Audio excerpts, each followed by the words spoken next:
আসসালামু আলাইকুম রহমতুল্লাহি ওয়া বারাকাতুহু। কি অবস্থা সবাই, কেমন আছেন? আশা করি আপনারা সকলে ভালো আছেন। আমি একটু অসুস্থ, সবাই আমার জন্য দোয়া করবেন। চলুন শুরু করা যাক আমাদের আজকের ভিডিও। খালাতো বোনের ড্রেস চেঞ্জ করার সময় তার রুমে নাকি উকি দিয়েছিলাম। সেই অপরাধে আজ 3 দিন ধরে একটা ঘরে বন্দি আমি, আটকে রাখা হয়েছে। 3 দিনে কোনো খাবারও দেয়নি। মেঘলা আমাদের বাসায় থাকে, তাই ব্যাপারটা পরিবারের মধ্যেই আছে। বাইরে ছড়ালে বদনাম হতো, কিন্তু আমি এসব কিছুই করিনি। মেঘলা আব্বুর কাছে বিচার দিল, আর আব্বুও তার কথা বিশ্বাস করে নিল।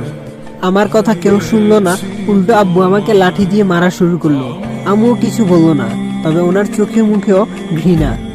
মাও বিশ্বাস করে নিয়েছে আমি এই কাজটা করেছি। ছাদের অন্ধকার ঘরটাতে হাত বেঁধে দরজা তালা লাগিয়ে রাখা হয়েছে আমাকে। 3 দিন ধরে কিছু খাই না, শরীরটাও ভেঙে পড়েছে। আর মেঘলার কথা মনে পড়লেই লজ্জা লাগছে। মেয়েটা সামান্য একটা ভুলের জন্য এত বড় মিথ্যা বললো আব্বুর কাছে। আমি পাগল হয়ে গিয়েছি প্রায়। ড্রাগ নিয়ে না আজকে 3 দিন হলো। আপনারা ভাবছেন আমার আব্বু আম্মুর বা কেমন? তারা এরকম ছিল না, কিন্তু তারাও বাধ্য হয়েছে এমন হতে। 2 বছর আগে ইন্টার পরীক্ষায় ফেল করার পর থেকে তারা এমন হয়ে গিয়েছে। অবশ্য ফেল করার কারণ ছিল নুসরাত। বুঝতেই তো পারছেন কেন। সে চলে যাওয়ার পর নিজেকে ধরে রাখতে পারেনি আমি। এতটাই আসক্ত ছিলাম যে তাকে ভুলতে আমার ড্রাগস নেওয়ার প্রয়োজন হলো। তারপর থেকে আম্মু আব্বু কেউ আমার আগের মতো ভালোবাসে না। আর মেঘলার সাথে তো আমার কখনোই পড়ে না। কোনো একটা ভুল হলে সে আমাকে শাস্তি দিয়েই যাবে। ছোটখাটো থাকলেও এবারে শাস্তি একটু বেশি হয়ে গিয়েছে। আব্বু যখন আমাকে মারছিল তখন তার দিকে তাকিয়েছিলাম। তার মুখে হাসি দেখতে পেয়ে আমি আর তাকাইনি। চোখ নামিয়ে নিয়ে মার সহ্য করছি। প্রত্যেকটা আঘাত চোখ থেকে রক্তকান্না বের হচ্ছে। বারবার বললেও কাজ হয়নি। আমি অনেকবারই বলেছি আমি এই কাজ করিনি। সবাই ভাবছে আমি মাদকাসক্ত, করতেও পারি। আর মেঘলা তো ভুলেও সত্যটা বলবে না। এটা তাদের ধারণা নয়, বিশ্বাস। যেই সময়টা আমার পরিবারের সাপোর্ট দরকার, সেই সময় তারা আমাকে বন্ধ রুমে আটকে রেখেছে। দম বন্ধ হয়ে আসছে সত্যি। তৃষ্ণায় গলা শুকিয়ে গিয়েছে। 1 ফোঁটা পানিও নেই ঘরে। অবশ্য বৃষ্টি হলে একটু পানি পাওয়া যেত। উপর একটু ফোঁটা আছে, ওইখান দিয়ে পানি পড়ে। আর 4th দিন কেউ একবার দেখতেও আসেনি আমাকে। বাড়ির কুকুরটাও 2 দিন না থাকলে তার খোঁজ নেওয়া হয়। আর আমি তো একটা আস্ত মানুষ। যদিও তারা এখন আর আমাকে হয়তোবা মানুষ ভাবে না, তাই হয়তোবা আসেনি। এইভাবে কয়টা দিন কেটেছে জানি না, কারণ যখন আমার জ্ঞান ফিরল তখন আমি আমার নিজের রুমে শুয়ে আছি। প্রচন্ড ক্লান্ত লাগছে, নিজের শরীরটাও আলগাতে পারছি না। শরীরের প্রতিটা অংশ ব্যথা করছে। কিছুক্ষণ পরে দেখলাম মেঘলা আমার রুমে এলো। আমার চোখ খোলা দেখে মেঘলা একটু হেসে বলল, কিরে বেঁচে আছিস? আমি তো মনে করেছিলাম মারা গিয়েছিস। মেঘলার কথাটা শুনে চোখ বেয়ে বেয়ে পানি পড়তে শুরু করলো। এই বাড়ির মানুষজন আমাকে এতটা ঘৃণা করে। কোনো পশু যদি অসুস্থ হয় তাকেও তো ডাক্তার দেখানো হয়, আর আমাকে হয়তো তারা মৃত্যুর কামনা করছিল আমার। আমি মেঘলাকে খুব কষ্ট করে বললাম, আমার অনেক ক্ষুধা পেয়েছে, একটু খেতে দিবি? মেঘলা আমার ক্ষুধার কথাটা শুনে বলল, দেখি ঝুটা কিছু আছে কিনা। মেঘলার কথাটা শুনে বুকের ভিতরটা কেমন করে উঠল। আমি আজ এত অবহেলিত, সব ওই নুসরাতের জন্য। একটু পর মেঘলা একটা প্লেটে কিছু ভাত, সাথে আলু ভর্তা আর ডাল দিয়ে গেল। ক্ষুধার তাড়নায় দেখার সময় ছিল না কেমন ছিল খাবারগুলো। তবে খাবারগুলো কেমন টকটক লাগছিল। আর এইভাবে চলছে আমার দিন। একদিন রাতে খাবার খেতে বসেছি, এমন সময় আব্বু রুমে এলো। আব্বু আমাকে দেখতে পেয়ে বলল, সাজিদ প্লিজ তুই আমাদেরকে মুক্ত কর। তোর জন্য এলাকায় যে মান সম্মান ছিল তা অনেক আগে চলে গিয়েছে। এখন অন্তত ঘরের শান্তিটুকু কেড়ে নিস না। এই কথাটা শোনার পর আমি আমার রুমে চলে যাই। আর রাতে ঘুমানোর সময় বাবার বলা কথাটা চিন্তা করতে লাগলাম। আসলেই তো আমি তো শেষ হলাম নুসরাতের জন্য, সাথে বাবা মায়ের সম্মানও শেষ করে দিলাম। এবার তাদের মুক্ত করে দেব। কারণ যেখানে নুসরাত আমাকে ছেড়ে অন্য ছেলের সাথে খুব ভালোভাবে সংসার করছে, সেখানে আমি উল্টো। আমি আর এই বাড়িতে কাউকে মুখ দেখাবো না। কিন্তু যাবই বা আর কোথায়? যেখানে যাব, তবে আমার জীবন থেকে এই 2 বছরের গল্পটা পাল্টাতে হবে। তাতে আম্মু আব্বুর জন্য একটা চিরকুট লিখলাম, আব্বু আম্মু আজ থেকে তোমরা মুক্ত। তোমাদের অবাধ্য সন্তান নামের কুলাঙ্গারকে আর দেখতে হবে না। জানি না আজ থেকে কোথায় আমার স্থান হবে, তবে মৃত্যুর পরও আমার লাশ তোমাদের সামনে আসবে না, এই প্রমিস করলাম। জন্মের পর থেকে তোমাদেরকে কতই না জ্বালিয়েছি। তবে আম্মু, তোমার দুধের ঋণ ছাড়া বাকি সব শোধ করে দিব যদি বেঁচে থাকি। মেঘলার জন্য একটা চিরকুট লিখে আসলাম। আসলে তুই না থাকলে আমি জানতেই পারতাম না আমি কতটা নিচু স্থানে বাস করতাম এই বাড়িতে। আর হ্যাঁ, এই নেশাখোরটাকে আর দেখতে হবে না। ভালো থাকিস, আর আম্মু আব্বুর দিকে খেয়াল রাখিস। তারপর বাড়ি থেকে বের হয়ে আসলাম, কিন্তু যাবোটা কোথায় এখন? যাওয়ার মতো কোনো বন্ধু বান্ধব বা আত্মীয় স্বজন কেউ তো নেই। সেই ভোর থেকে হাঁটা শুরু করলাম। সন্ধ্যার দিকে খুব ক্ষুধা লাগছিল। হাতে একটা গড়ি ছিল, গড়িটি ছিল নুসরাতের দেওয়া। একবার ভাবলাম গড়িটি বিক্রি করে কিছু খেয়ে নিব, কিন্তু নুসরাতের এই স্মৃতিটা কিছুতেই হারাতে চাচ্ছিলাম না আমি। তাই পরে আর না বিক্রি করে না খেয়ে বসে আছি। একটু পরে রাতের অন্ধকার নেমে এলো। যতই সময় যাচ্ছে সময়ের সাথে সাথে আমার ক্ষুধাও বাড়ছে। তাই আরেকটু হেঁটে সামনে গিয়ে দেখি একটা মসজিদ। তারপর মসজিদের অজুখানা থেকে পানি খেয়ে নিলাম। এইদিকে রাত গভীর হওয়ার সাথে সাথে ভয় হচ্ছে আমার, আজকে কি আর কোথাও আশ্রয় হবে। এইদিকে রাত 1টা বেজে গেল। তারপর একটু সামনে গিয়ে দেখি একটা বাড়ির গেট খোলা দেখা যায়। তাই আমি ভাবলাম রাতটা এখানে কাটিয়ে দিই। তারপর ঘুমিয়ে পড়লাম সেইখানে। সকালে ঘুম ভাঙলো একজন মহিলার ডাকে। মহিলাটি আমাকে বলল, এই ছেলে, এখানে ঘুমিয়ে আছো যে? আর তুমি কে, এখানে বা কেন ঘুমাচ্ছিলে? তারপর আমি সাথে সাথে ঘুম থেকে উঠে পড়লাম আর আন্টিকে বললাম, আন্টি, আমার নিজের পরিচয় দেওয়ার মতো কিছুই নেই। রাত অনেক হয়ে গিয়েছিল আর থাকার জায়গা ছিল না। পেটে অনেক ক্ষুধা থাকায় এখানে ঘুমিয়ে গিয়েছিলাম। Sorry aunty. এই বলে আমি হাঁটা শুরু করলাম। তখনই পিছন থেকে ডাক আসলো আর বলল, এই ছেলে শোনো। আমি তখন বললাম, জি আন্টি বলুন। আন্টি বলল, তোমায় দেখতে তো অনেক দুর্বল দেখা যায়, রাতে খেয়েছো কিছু? সাজিদ তখন বলল, না আন্টি, এখন কোনো জায়গা থেকে পানি খেয়ে নেব। তখন আন্টি বলল, পানি খেলে কি আর ক্ষুধা যায়? চলো আমার সাথে, খেয়ে নিবে।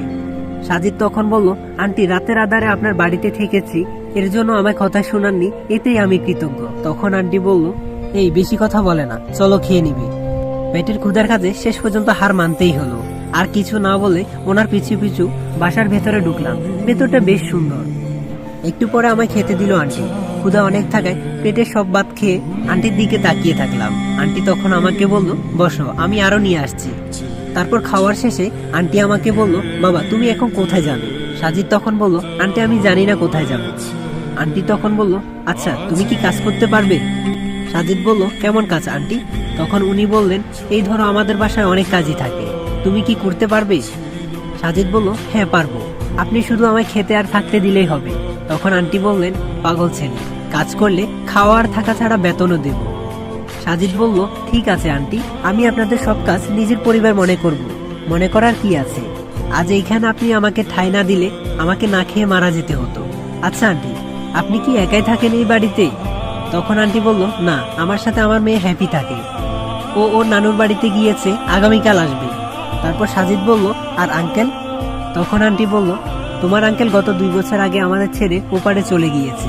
সাজিদ তখন বলল, সরি আন্টি, আমি না বুঝে আপনাকে দুঃখ দিয়ে দিলাম। তারপর আন্টি বলল, আচ্ছা ঠিক আছে, তোমার নাম কি? তারপর আমি বললাম, জি আমার নাম হচ্ছে মোহাম্মদ সাজ্জাদ হোসেন সাজিদ। তারপর আন্টি বলল, লেখাপড়া করেছো কি?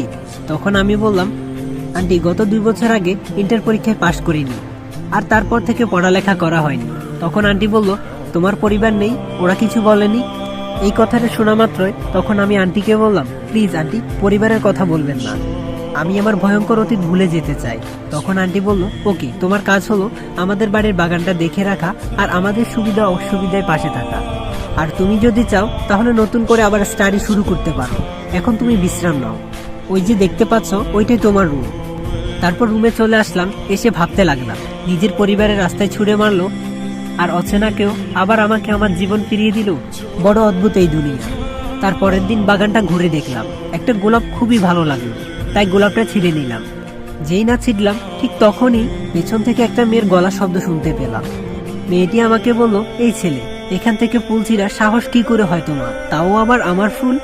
সাজিদ তখন একটু অবাক হয়ে বলল, আপনার ফুল মানে?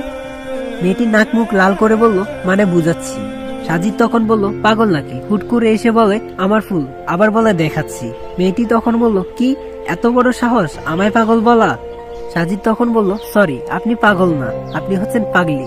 আর হ্যাঁ ম্যাম, এটা ডাক্তারের চেম্বার না। মেয়েটি তখন বলল, আর একটা কথা বললে কিন্তু মেরে মাথা ফাটিয়ে ফেলব। সাজিদ তখন বলল, আপনাকে দেখতে আপেলের মতো দেখা যায়, কিন্তু ম্যাম আপনার বিহেভ এমন লেবুর মতো কেন? মেয়েটি তখন বলল, কি বললি? আর আম্মু আম্মু বলে চিৎকার শুরু করলো। তখনই ছাদে আন্টি এসে বলল, এই তোর আবার কি হয়েছে, আর তুই কখন আসলি? মেয়েটি তখন কান্না করতে করতে বলল, দেখো আম্মু, ও আমার লাল গোলাপটা ছিঁড়ে ফেলেছে, আবার আমাকেই বলে আমার বিহেভ নাকি লেবুর মতো। তখন আন্টি বলল, তাই বলে কি কান্না করতে হয়? তখন আমি বুঝতে পারলাম এটা হচ্ছে আন্টির মেয়ে হ্যাপি। তারপর আমি আন্টিকে বললাম, সরি আন্টি, আমি বুঝতে পারিনি এটা আপনার মেয়ে, আর ফুলটা অনেক সুন্দর ছিল তাই ছিঁড়েছিলাম, সরি ম্যাম, আর এমন ভুল হবে না। আন্টি বলল, সাজিদ ব্যাপার না, তাছাড়া হ্যাপির এটা প্রিয় গাছ ছিল, তাই এমন রিয়েক্ট করেছে। ও একটু বেশি জেদি। তখন আমি বললাম, জি আন্টি, বুঝতে পেরেছি। হ্যাপি তখন বলল, আম্মু এই ছেলেটাকে? তখন আন্টি বলল, এটা সাজিদ। পরিচয় বলতে শুধু ওর নাম, এর বাহিরে আর কিছুই নেই। ও এখন থেকে আমাদের বাড়িতে থাকবে। তারপর সবশেষে বিকেলে ছাদে দাঁড়িয়ে আছি আর ভাবছি নুসরাতের কথা। আমি ওকে ভুলেও ভুলতে পারি না। ওর দেওয়া গড়িটার দিকে তাকিয়ে আছি আর ভাবছি, মানুষ কতই না বেঈমান। কত স্বপ্ন আর কত আশা দেখিয়ে শেষে বলে গেল আমার তোমার সাথে থাকা সম্ভব না। আর ওর কি কখনো আমার কথা মনে পড়ে? হয়তো পড়ে না, পড়লে কোনো না কোনো ভাবে আমার খোঁজ করতে অবশ্যই। নিজেকে খুব একা লাগছে আজকাল। ইচ্ছে হয় এই জীবনে যদি সমাপ্তি ঘটিয়ে দিই। বেঁচে আছি যেন একটা জীবন্ত লাশ হয়ে। এই সমাজে শরীরের খুনের বিচার করা হয়, কিন্তু মানুষ বেঁচে থাকার যে মনটা, সেটা হত্যার বিচার হয় না। তাই তো নুসরাতের মতো হত্যাকারী এই সমাজে হেসে খেলে ঘুরে বেড়াচ্ছে। কিন্তু আমি যে এই লড়াই জিততে চাই, আর যারা আমার সাথে কুকুরের মতো ব্যবহার করেছে তাদেরকেও দেখাতে চাই। এসব ভাবতে ভাবতে আচমকা চোখ দিয়ে পানি পড়া শুরু করলো। এমন সময় পেছন থেকে একটা মেয়ে বলল, এই আপনি এখানে কাঁদছেন কেন? এমন সময় পিছন থেকে কেউ একজন বলল, আপনি কান্না করছেন কেন? সাজিদ তখন বলল, কই কান্না করছি। হ্যাপি তখন বলল, আমি অনেকক্ষণ আপনার পেছনে দাঁড়িয়ে আছি, আমি সব দেখেছি। আপনার মধ্যে অনেক রহস্য আমি জানতে চাই। প্লিজ আমাকে বন্ধু ভেবে সব খুলে বলুন। সাজিদ তখন বলল, প্লিজ ম্যাম, আমাকে এ বাড়ি থেকেও চলে যেতে বাধ্য করবেন না। আমি আমার অতীত বলতে পারবো না। হ্যাপি তখন বলল, ওকে ঠিক আছে, কিন্তু নুসরাতকে? সাজিদ বলল, নুসরাতের কথা আপনি শুনলেন কখন? হ্যাপি বলল, যখন আপনি বিটবিট করে বলছিলেন তখন শুনেছি এই নামটা। সাজিদ বলল, আমি জানি না প্লিজ। আমি শুধু জানি দুমুঠো খেয়ে বেঁচে থাকার জন্য আপনাদের বাড়িতে আছি। তারপরে আর কোনো কথা হলো না। তারপরের দিন খাবার খাওয়ার সময় হ্যাপি বলল, আম্মু সাজিদ আগামীকাল থেকে আমার সাথে কলেজে যাবে। আন্টি তখন বলল, সেটা সাজিদ ভালো জানে। সাজিদ বলল, না মানে আন্টি আমি বলছিলাম কি। ঠিক তখনই হ্যাপি বলে উঠলো, তোমার কিছু বলতে হবে না, চুপ থাকো। আর তারপরের দিন সকালে ঘুম ভাঙলো হ্যাপির ডাকে। হ্যাপি বলতে লাগলো, এই যে মিস্টার সাজিদ, তাড়াতাড়ি ঘুম থেকে উঠুন। সাজিদ তখন বলল, আর একটু ঘুমিয়ে নি। হ্যাপি বলল, তোমার বউ পেয়েছো নাকি? একটু পর পর এসে ডেকে যাব তোমায়। সাজিদ আর কোনো উপায় না পেয়ে তারপর ঘুম থেকে উঠে ফ্রেশ হতে চলে গেল। সকালে নাস্তার পর হ্যাপি জিজ্ঞেস করলো, তুমি কি রেডি? সাজিদ তখন বলল, না মানে আজ না গেলে হয় না। হ্যাপি তখন নাক মুখ লাল করে বলল, ওই ছেলে বেশি কথা বললে গাল চেপে মেরে ফেলবো। সাজিদ তখন বলল, জি আমি রেডি। হ্যাপি আবার বলল, ওই আমি কি তোর আন্টি লাগি জি জি শুরু করেছিস? সাজিদ তখন বলল, না মানে এমনি। হ্যাপি বলল, আজ থেকে ঠিকঠাক ভাবে কথা বলবে, নয়তো এক ঘুষিতে নাক ফাটিয়ে ফেলবো। তখন আমি মনে মনে বললাম, এই মেয়ে কোনো দিক দিয়ে রিনা খানের চেয়ে কম না। হ্যাপি তখনই আবার বলে উঠলো, এই তুমি বিটবিট করে কি বলছো? সাজিদ তখন বলল, কই কিছু না, চলুন। হ্যাপি বলল, এই পোশাকে যাবে? তোমার এর থেকে বেটার পোশাক নেই? সাজিদ তখন বলল, না মানে ম্যাম, আমার আর পোশাক নেই। হ্যাপি বলল, হাতের ঘড়িটা তো বেশ সুন্দর। সাজিদ তখন বলল, জানি না সুন্দর কিনা, তবে এটা যতদিন থাকবে আমার হাতে তার স্মৃতি হয়ে থাকবে। হ্যাপি বলল, তার মানে কার? সাজিদ বলল, কারো না ম্যাম, চলুন। হ্যাপি বলল, আবার ম্যাম? ঠিক আছে, বিকেলে শপিং এ যাব। তারপর দুজন রিক্সায় উঠে বসলো। নুসরাতের পরে এই প্রথম আমি অন্য কোনো মেয়ের সাথে রিক্সাতে বসলাম বা এত কাছে আসলাম।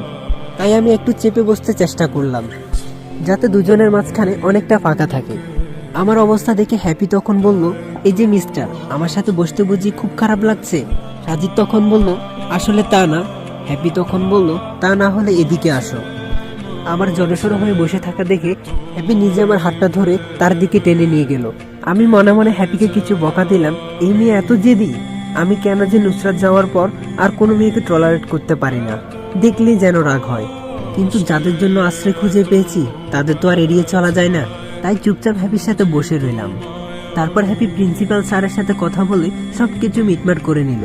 আমাকে আর হ্যাপিকে একসাথে দেখে হ্যাপির ফ্রেন্ডরা জিজ্ঞেস করলো, এটা কে হ্যাপি? হ্যাপি তখন বলল, এটা আমার কাজিন সাজিদ, আমাদের সাথে এখন থেকে পড়বে, যদিও উনি আমাদের সিনিয়র। আর সাজিদ শোনো, এই চারজন আমার ফ্রেন্ড, মোহনা, রিমি, সাথী, আর এই হলো নিলয়। সাজিদ বলল, হ্যালো, সবাই কেমন আছেন? তাদের মধ্যে থেকে নিলয় তখন বলল, আমরা ভালো। তাহলে আমাদের সাথে আরেকজন ফ্রেন্ড বাড়লো। তারপর সাথী বলল, সাজিদ তোমার চুলগুলো না অনেক সুন্দর।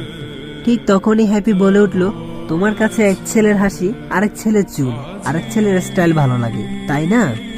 সাথী তখন বলল, তুই আমার ফ্রেন্ড হলে এইরকম বলতে পারলি? হ্যাপি বলল, এই আসছি ন্যাকামি করতে। এই শোন, সাজিদকে বড় ভাই চোখে দেখবি। সাথী তখন বলল, কেন, তোর কি কিছু আছে নাকি সাজিদের সাথে? হ্যাপি তখন বলল, হ্যাঁ আছে, এবার তুই সাজিদকে ভাইয়ের নজরে দেখ প্লিজ। ঠিক তখনই সাথী আমাকে বলে উঠল, সাজিদ তুমি নায়ক সিএমকে চেনো? সাজিদ বলল, কেন? সাথী বলল, তোমাকে না ওর মতো কিছুটা দেখতে। তখন সাজিদ বলল, মানে? তখন আমি বললাম, ম্যাম আমি ক্লাসে যাব, আপনারা আড্ডা দেন। এই বলে আমি চলে আসলাম। আমার সাথে সাথে হ্যাপিও চলে আসলো। শুরু হলো নতুন জীবন, যার নাম সংগ্রাম আর যুদ্ধ, যেখান থেকে আমি নুসরাতের শেষ কথার জবাব দেব। ও বলেছিল আমার হবু বর ডাক্তার, তোর মতো পাগল না। ধীরে ধীরে বন্ধুত্ব হয়ে যায় হ্যাপির সাথে। আমি পড়া আর বাড়ির কাজ নিয়ে ব্যস্ত থাকতাম আর প্রতি রাতে কান্না করতাম। কখনো কখনো হ্যাপি আমার মাথায় হাত বুলিয়ে বলতো, বোকা, মানুষের জীবনে যদি খারাপ সময় না যেত তাহলে মানুষ ভালোর মর্ম বুঝতো না। দেখতে দেখতে কখন যে বছর চলে গেল তা বুঝতেই পারলাম না। এখন এই পরিবারের ছেলের মতো আমি। হ্যাঁ, এরা আমায় অবহেলা করে না। আমি আজও মাঝে মাঝে সিগারেট খাই নুসরাতের কথা মনে পড়লে, আর আমায় এটা হ্যাপি নিজেই দেয়, কারণ নয়তো আমি প্রচন্ড কান্না করি। একদিন হ্যাপি বলল, সাজিদ আমার মাথায় হাত রেখে কথা দে, আমি যা বলবো তার ঠিক উত্তর দিবি। সাজিদ তখন বলল, তুই এমন করে বলিস মনে হয় আমি তোর কথা কখনো শুনিনি। হ্যাপি তখন বলল, না, আগে আমার মাথায় হাত রেখে বলতে হবে। সাজিদ তখন বলল, ওকে বাবা, এবার বল কি জানতে চাস? হ্যাপি তখন বলল, তোর অতীত। হ্যাপির মুখে অতীত শব্দটা শুনে সাজিদের মুখের হাসি খুশিটা সাথে সাথে যেন বন্ধ হয়ে গেল। হ্যাপি তখন বলল, স্ট্যাচু হয়ে গেলি কেন? তুই কিন্তু আমার মাথা ছুঁয়ে কথা দিয়েছিলি। সাজিদ তখন বলল, প্লিজ হ্যাপি, এটা ভুলে জানা। হ্যাপি বলল, তুই বলবি না তাই তো? সাজিদ বলল, বলার মতো আছেই বা কি। ছোটবেলা থেকে আমি বাবা মায়ের আদরের সন্তান ছিলাম, রাজপুত্রের মতো ছিলাম। স্কুলে ভালো ছাত্র হিসেবে সবাই খুব আদর করত, আর এভাবে কেটে যায় আমার স্কুল লাইফ। গোল্ডেন A+ পেয়ে কলেজে ভর্তি হই। স্বাভাবিকভাবেই খুবই ভালো কাটলো কলেজের প্রথম দিন। আর সেই দিনে আমার চোখ আটকে যায় একটা মেয়ের উপর। নীল রঙের 3 পিস পরা ছিল মেয়েটা। তার সৌন্দর্য যেন নীল কালাকারটা আরেক ধাপ বাড়িয়ে দিয়েছে। কেটে যায় প্রথম দিন এইভাবে। পরের দিন মেয়েটাকে আমি ক্লাসে দেখি, কেন জানি বারবার ওর দিকে চোখ পড়ে যাচ্ছিল। এর মধ্যে একবার দুজনের চোখাচোখি হয়ে গেল। তারপর আমি লজ্জায় নিচের দিকে চোখ নামিয়ে নিলাম। তারপর থেকে এভাবে চলতো। আমি শুধু ওর দিকে প্যাল করে তাকিয়ে থাকতাম। যখন ও আমার দিকে তাকাতো আমি চোখ নিচু করে নিতাম। রোজকার রুটিন বাঁধা ছিল এইসব। একদিন আমার এই রুটিনে জল ঢেলে দিল মেয়েটা। আমি ওর দিকে তাকাতেই ও রেগে গেল, আর মেয়েটা আমাকে বলতে লাগলো, এই ছেলে তুমি আমায় চেনো? তখন আমি বললাম, আপনি আমাদের ক্লাসের। মেয়েটি তখন বলল, চুপ, আমার দিকে আর তাকাবে না। 1 মাস ধরে লক্ষ্য করছি আপনি আমার দিকে তাকিয়ে থাকেন। আমি কিছু না বলে মাথা নিচু করে রইলাম। আর সেদিন থেকে আমি ওকে দেখলে মাথা নিচু করে নিতাম। ও এর মাঝে আমার একটা ছেলে বন্ধু হয়েছিল। ও তেমন পড়তো না, ওর অ্যাসাইনমেন্টগুলো আমি করে দিতাম। সেই সুবাদে সে আমার ভালো বন্ধু ছিল। ওর নাম ছিল রাশেদ। খুব দুষ্ট ছিল, অনেক প্রেম করতো। আমি যখন মেয়েটাকে দেখতাম ওই দিনের পর থেকে তখনই মাথা নিচু করে নিতাম অথবা পথ চেঞ্জ করে নিতাম। একদিন আমি আর রাশেদ বসে আছি, তখনই ওই মেয়েটা আসলো। আর মেয়েটি রাশেদকে বলল, রাশেদ ভাই, আপনার বন্ধু হাবলাটাকে কিছু শিখাতে পারেন না? রাশেদ তখন বলল, কেন, তোমার মনে কি ওর জন্য ঘন্টা বেজেছে নাকি? মেয়েটি তখন বলল, আমার না, তোমার বন্ধুর বাজে, কিন্তু ভয়ে বেচারা বলার সুযোগটুকু পর্যন্ত পায় না। রাশেদ তখন আমাকে বলল, কি রে দোস্ত, তাহলে তলে তলে এত কিছু আর আমি জানি না? সাজিদ তখন বলল, আরে তেমন কিছু না।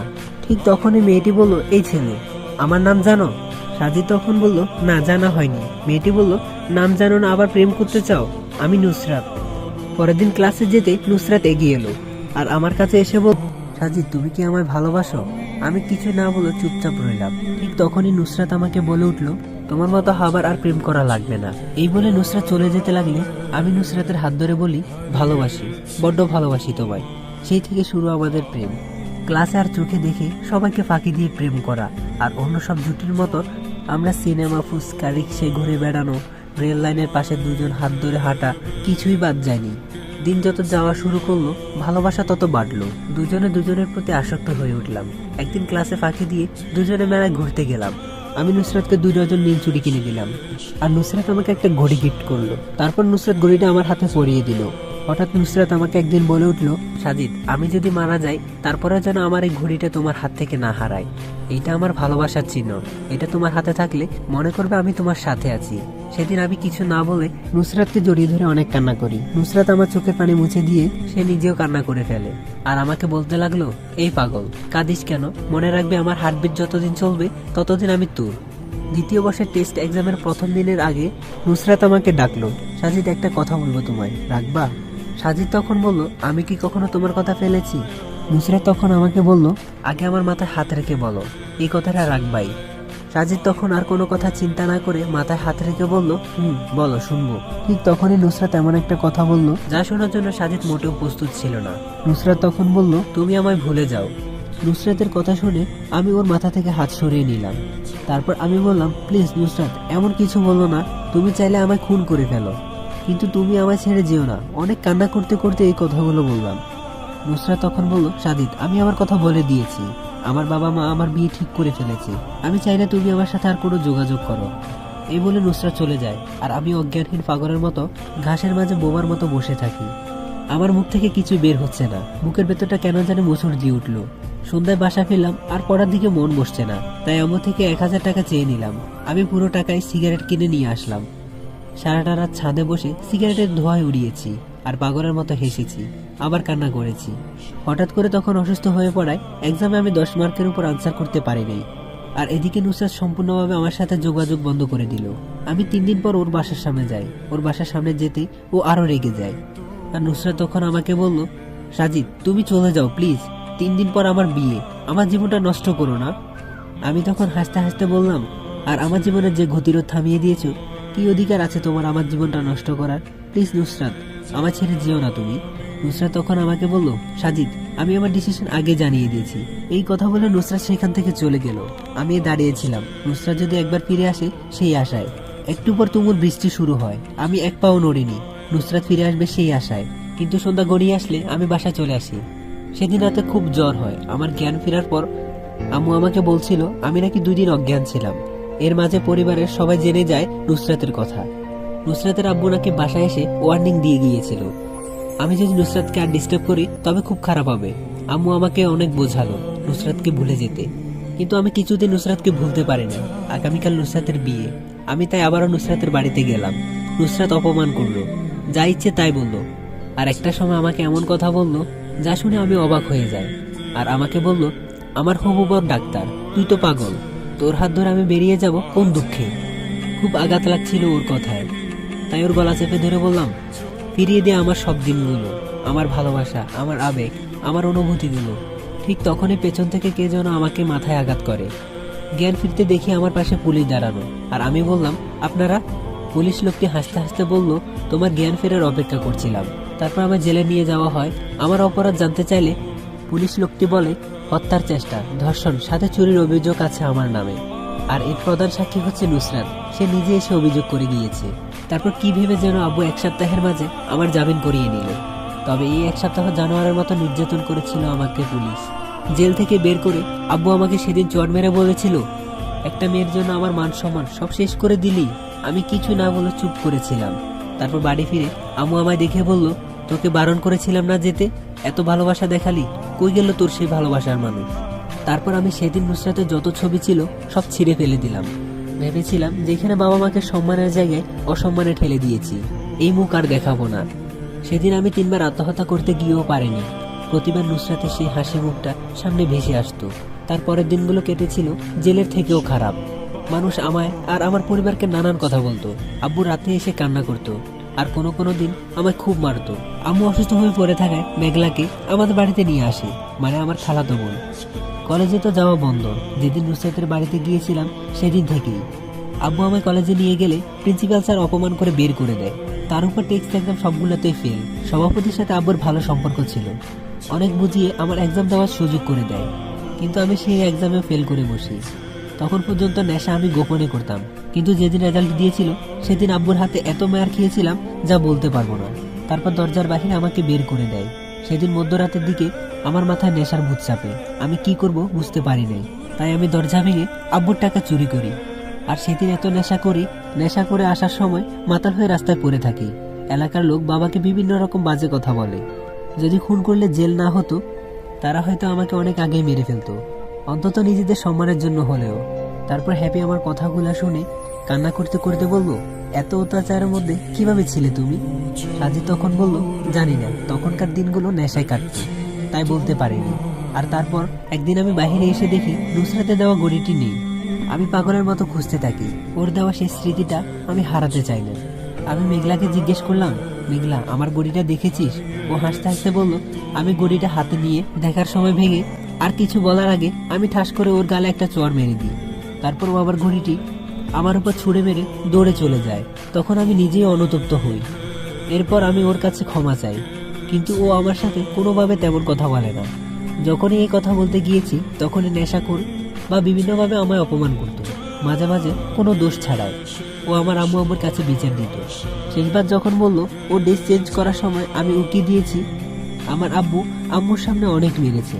মেঘলা আমার অবস্থা দেখে হাসছিল। তারপর না খেয়ে কতদিন ছিলাম ঠিক জানি না। তারপর বাড়ি ছেড়ে চলে আসি। আর তোমার আম্মু হয় আমার আশ্রয়ের স্থান। হ্যাপি আমার অতীত শোনার পর আর কিছু না বলে আমাকে জড়িয়ে ধরে আর কান্না করতে করতে বলে, সাজিদ, সামনে আমাদের ফাইনাল এক্সাম। লক্ষ্য হলো তুমি ভালো রেজাল্ট করবে। তারপর প্রধান লক্ষ্য হলো ঢাকা মেডিকেল কলেজে অ্যাডমিশন। আমি চাই তুমি ওই সব মানুষদের চোখে আঙ্গুল দিয়ে দেখিয়ে দাও যে তুমি একটা মানুষ আর তুমিও পারো কিছু করতে। দেখতে দেখতে ইন্টার ফাইনাল এক্সাম চলে আসলো। হ্যাপি আগের থেকে আমার সাথে অনেক বেশি মিশে বলা যায়। আমার প্রতিটা কাজ ওর পছন্দ মতো করায়, এতে আন্টি তেমন কিছু বলে না। এক্সামগুলো খুব ভালো গিয়েছিল। এক্সামের পর আমি আর হ্যাপি বিভিন্ন জায়গায় ঘোরাঘুরি করতাম। সবাই আমাদের সম্পর্কটা গার্লফ্রেন্ড বয়ফ্রেন্ড ভাবলেও আমরা ছিলাম বন্ধু। হ্যাপিকে পেয়ে আমি নুসরাতকে ভুলে গিয়েছিলাম বলা যায়। আমার বদলে যাওয়াটা একটা রূপকথার গল্পের মতো, কিন্তু নিয়তি তো আমাকে ঠকাতে পারবে না। একদিন হ্যাপি আর আমি ফান করছিলাম, হঠাৎ হ্যাপি বসে পড়ে, তারপর ও জ্ঞান হারায়। আমি আর আন্টি ওকে নিয়ে হাসপাতালে গেলাম, কিন্তু ডাক্তারের রিপোর্ট শুনে আমি মাটিতে ধপ করে বসে পড়লাম। ডাক্তার তখন বলল,